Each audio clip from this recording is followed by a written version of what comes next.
Item ಯಾವುದೇ ಇರಲಿ try ಮಾಡಿ ಆಚಿ ಚಿಕನ್ ಮಸಾಲಾ. ಆಚಿ ಚಿಕನ್ ಮಸಾಲಾ. ಸರಿಯಾದ ಸಮಯಕ್ಕೆ ಬಸ್ ಬಂದಿಲ್ಲ. ವಿದ್ಯಾರ್ಥಿಗಳು ರಸ್ತೆ ತಡೆದು ಪ್ರತಿಭಟಿಸಿದ್ದಾರೆ. ಕಲಬುರಗಿಯ ಮುತ್ತಗ ಗ್ರಾಮದಲ್ಲಿ ನಡೆದಿರುವಂತಹ ಘಟನೆ ಇದು. ಸಕಾಲಕ್ಕೆ ಬಸ್ ಬಂದಿಲ್ಲ ಅಂದರೆ ಯಾವ ರೀತಿ ಸಮಸ್ಯೆ ಆಗುತ್ತೆ ಅನ್ನೋದನ್ನು ಸ್ವತಃ ಸಚಿವರು ಅನುಭವಿಸಿ ನೋಡಿದ್ರೆ ಗೊತ್ತಾಗುತ್ತೆ. ಬೆಳಗ್ಗೆ ಸರಿಯಾದ ಸಮಯಕ್ಕೆ ಬಸ್ ಬಂದಿಲ್ಲ. ವಿದ್ಯಾರ್ಥಿಗಳಿಗೆ ಶಾಲೆ ಕಾಲೇಜುಗಳಿಗೆ ಹೋಗೋದಕ್ಕೆ ಬಹಳಷ್ಟು ತೊಂದರೆಯಾಗಿದೆ. ಪ್ರತಿನಿತ್ಯ ಶಾಲೆಗೆ ಹೋಗಲು ತಡವಾಗ್ತಿದೆ ಅಂತ ತಮ್ಮ ನೋವನ್ನು ತೋಡ್ಕೊಂಡಿದ್ದಾರೆ. ಸರಿಯಾದ ಸಮಯಕ್ಕೆ ಬಸ್ಸನ್ನು ಬಿಡಬೇಕು ಅಂತ ಗ್ರಾಮಸ್ಥರು ಸೇರಿದ ಹಾಗೆ ವಿದ್ಯಾರ್ಥಿಗಳು ರಸ್ತೆ ತಡೆದು ಪ್ರತಿಭಟನೆ ನಡೆಸಿದ್ದಾರೆ. ವಿಶೇಷವಾಗಿ ಶಕ್ತಿ ಯೋಜನೆ ಬಂದ ಮೇಲಂತೂ ಬಸ್ನಲ್ಲಿ ವಿದ್ಯಾರ್ಥಿಗಳಿಗೆ ಜಾಗವೇ ಇಲ್ಲ ಎಂಬಂತಾಗಿದೆ. ಒಂದು ಕಡೆ ಪುರುಷರಿಗೂ ಇಲ್ಲ, ಮಗದೊಂದು ಕಡೆ ವಿದ್ಯಾರ್ಥಿಗಳಿಗೂ ಇಲ್ಲ. ಇನ್ನು ಗ್ರಾಮೀಣ ಭಾಗದ ಪರಿಸ್ಥಿತಿ ಅಂದಾಗ ನೀವು ಗಮನಿಸಬೇಕು, ಶಾಲೆಗೆ ಹೋಗಬೇಕು ಅಂದರೆ ಕಿಲೋಮೀಟರ್ ಗಟ್ಟಲೆ ಪ್ರಯಾಣ ಮಾಡುವಂಥ ದುಸ್ಥಿತಿ ಇದೆ.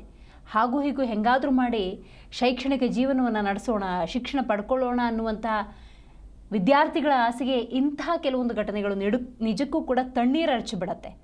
ನೋಡಿ, ಸರಿಯಾದ ಸಮಯಕ್ಕೆ ನಿರಂತರವಾಗಿ ಬಸ್ ಬಂದಿಲ್ಲ ಅಂದರೆ ಸಕಾಲಕ್ಕೆ ಶಾಲೆಗೆ ಹೋಗೋಕ್ಕೆ ಸಾಧ್ಯವಾಗುತ್ತಾ, ಕಾಲೇಜಿಗೆ ಹೋಗೋಕ್ಕೆ ಸಾಧ್ಯ ಆಗುತ್ತಾ, ವಿದ್ಯಾಭ್ಯಾಸ ಮಾಡೋದಕ್ಕೆ ಸಾಧ್ಯ ಆಗುತ್ತಾ?